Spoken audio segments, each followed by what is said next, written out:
As Tiffany was saying, we've been running a project on behalf of the Open Identity Exchange. And I think Jamie was talking earlier on about the fragmentation of the market, and that's something I'm just going to talk about for a moment. We have a very, very fragmented identity market in the UK. We have lots of different requirements across lots of different sectors, and we have lots of different point solutions to try and meet those, but we don't have one kind of single solution. Government have built UK Verify for government needs, but that's not something that works across all. And we don't have a set of standards that work across all, or a set of requirements that work across all. Now, that means that it plays into the hands of the few. So, the companies that can exploit that, the organizations that take our personal data and use it to monetize it and not protect our privacy, and also the fraudsters and the hackers that use it pretty much for the same thing. So it's an issue that we have within the UK market. Now, in order to address this, the Open Identity Exchange asked us to run a consultation and a survey over a period over 2015 to look at what the requirements were for the UK market, and also to look a little bit around user attitudes to that, so user attitudes towards a federated identity model. Now, what I'm going to talk to you today is it's an interim update. We haven't done the kind of final report on this, which will be a final white paper which will come out in about 4 weeks. But it's to give you the highlights of the results of the survey that we ran. Now, to give you an idea, this was 60 slides, so this is going to be the highlights. You will undoubtedly have a lot of questions about the results of this. All of the detail will be in the white paper, but all I'm going to do today is give you the highlights. So, for those of you that have been following this process, we issued a white paper back in June, and that was to follow up from a day that was run at KPMG. And that was looking at just these organisations here that are on that white paper, and we brought them together to try and understand if indeed a cross-sector view on identity assurance was something that those organisations wanted to look at. So it was just early indications, is this something we should progress or something we shouldn't? Those organisations came together on that single day, and the result of that was, yes, they did want to continue to progress that. What we then did is we ran a survey, and that's been running over a period of months, and we've got the results back in for that survey. We're also doing some user testing, and that's still in play at the moment. What I am going to do today is show you one of the user testing videos. There's only been a very small amount done, but I'm going to show you one of those today to give you a bit of highlight as to what's happening with that user testing. That's actually working with TISA. David Dalton-Brown's actually going to be up on the panel afterwards, and you'll be able to ask him some questions about that usability testing. And then we're going to be producing the second white paper. So, in terms of the survey, we ran a series of workshops, and they were sector-specific workshops. Those workshops were designed to really bring everyone's understanding of identity assurance up to the same level, in order so that they could respond to the survey. Strangely, it was almost like allowing people to ask questions about the questions that were in the survey. And those were across a series of sectors. So we had one with the gambling industry, we had one with the IT industry, we had one with financial services, and also one with retail. We sent out about 100 plus surveys, and we also did a bunch of telephone interviews as well, because there was a whole bunch of people that couldn't actually make it to the workshops and actually just needed to get a better understanding of the questions that were being asked within the survey. And we took a qualitative approach to the responses. So we've brought all that information in, and we've started to gather those responses together so that we can start to give some headlines as to what the majority of the industry is saying. So here are some of the results. We sent it out to 100 plus contacts. The highest response rate we had was from financial services. We had the second highest response rate was from a group that we called Other. So those covered people who were in the IT industry, people like consultants, individual organizations. The next we had was the sharing economy and the gambling companies. Then we had telecoms and retail. Overall, we had 80 organizations respond, so that's a pretty good response rate in relation to the amount of surveys we actually sent out. 54 of those organizations responded to those in full. Now, there will be a lot. I'm not going to ask you to put your hands up because not everybody wanted to have their company name used in terms of the survey, but there will be people in this room that have responded to that. What those people will know is that it was quite a detailed survey, and so not everybody responded to that survey in full, but we did get 50 full responses, and that was where 100% of the survey was responded to.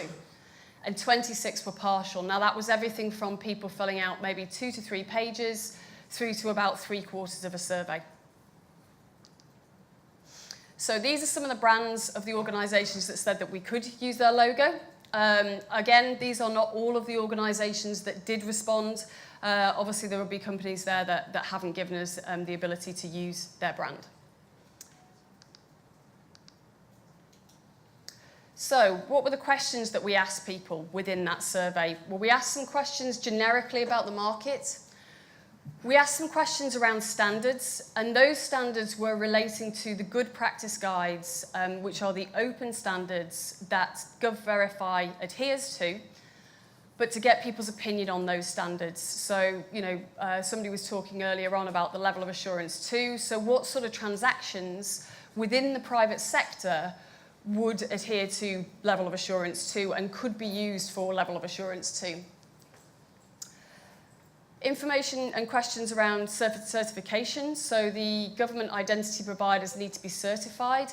Is that something that the private sector thinks is valuable? Do they think is it important? So these are all, really key questions to ask of the private sector. Brand. So, GovVerify, UK Verifiers is a brand. Is that the right brand to be used in this context? What other brands do people think could be used in this context? What sort of brand, is a brand actually needed to cover, cross-industry trust and a cross-industry federated identity scheme?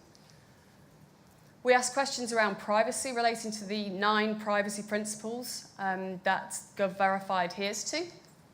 And then we also asked some questions around cross-industry. So, as I said, I'm not going to cover all of these in detail. This really is very much the highlights. So, in relation to the market, we asked what the most important characteristics, if there was, let's look forward and we have a fully operating identity federated market in the future, what would be the key characteristics for that market? Now, these are the 3 top answers: ease of use, security, and trust.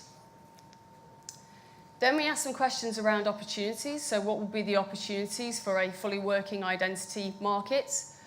The top answer was for government, better customer experience, and also shared standards. So those are the opportunities that people stated. Then we asked about barriers to the market. Top barrier was lack of access to data, and both government and banking data was cited in that.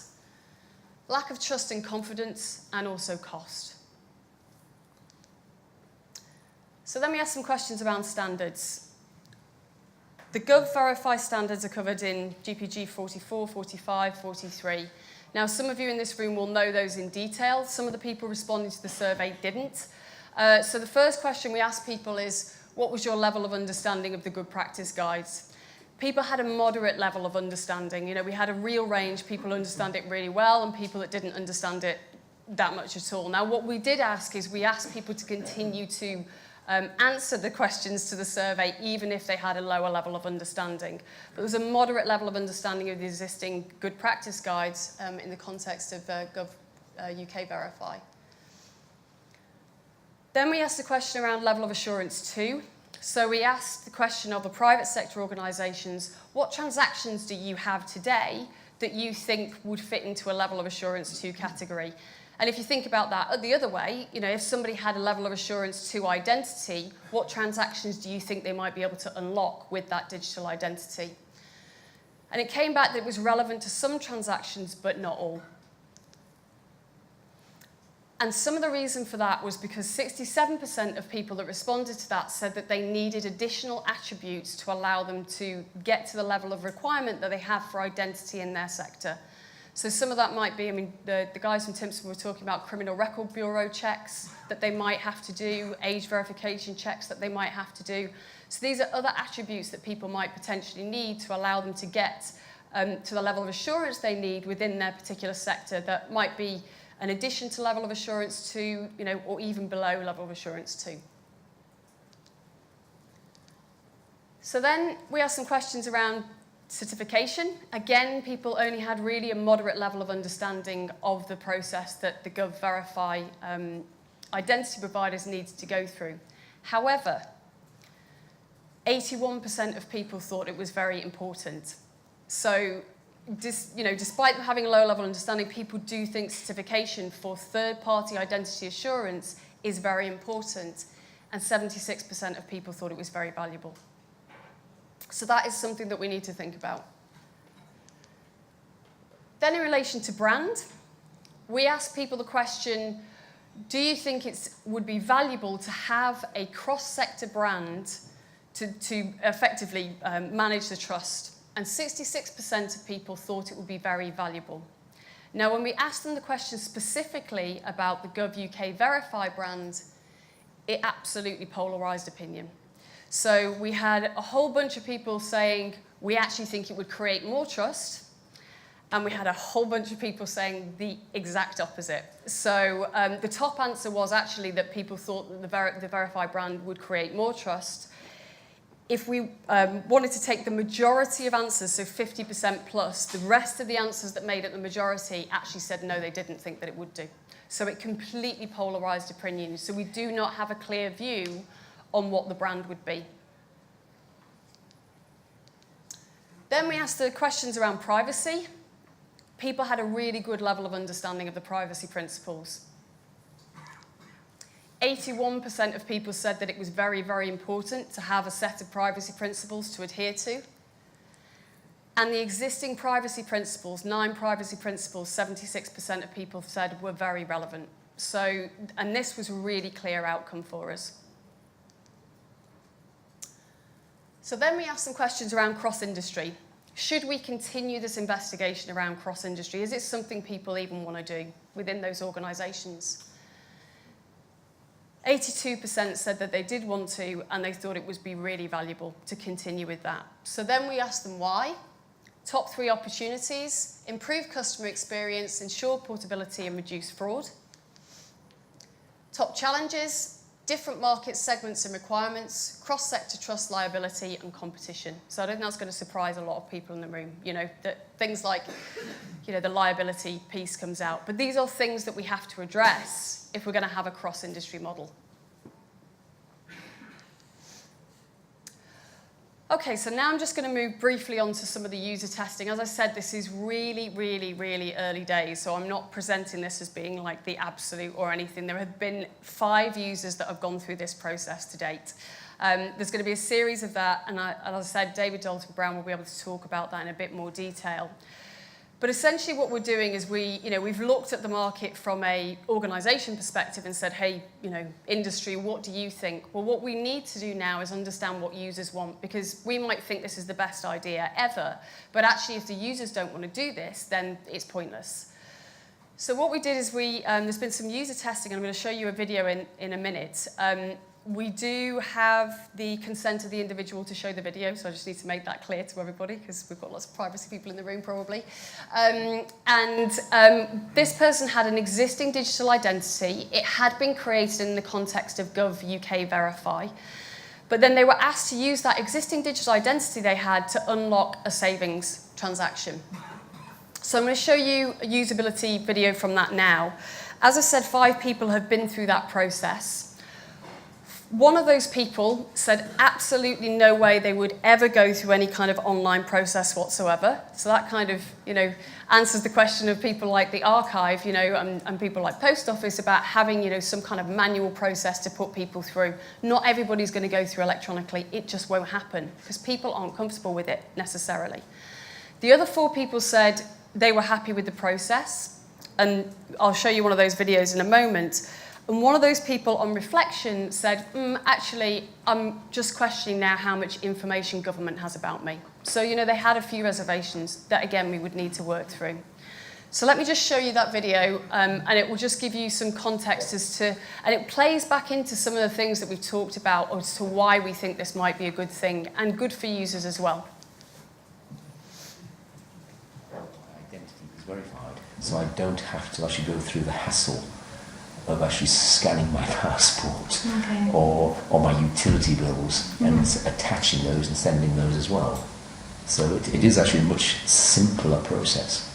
Okay. So would you recommend it Yes. to anyone to create a digital identity to manage this kind of... Yes. Yeah. I mean, I think if you're active, I mean, if you're actually sort of an active investor or saver, it's going to save you time, and it's an easy process. Okay, so in conclusion, really early days, but users starting to indicate that they might see some benefit in doing this. Organisations want to continue investigating it, so we need to think about how we take this forward and how, what parts of what's already been built through Gov UK Verify, what will be reused, what potentially wouldn't be reused, what would be sensible to take forward.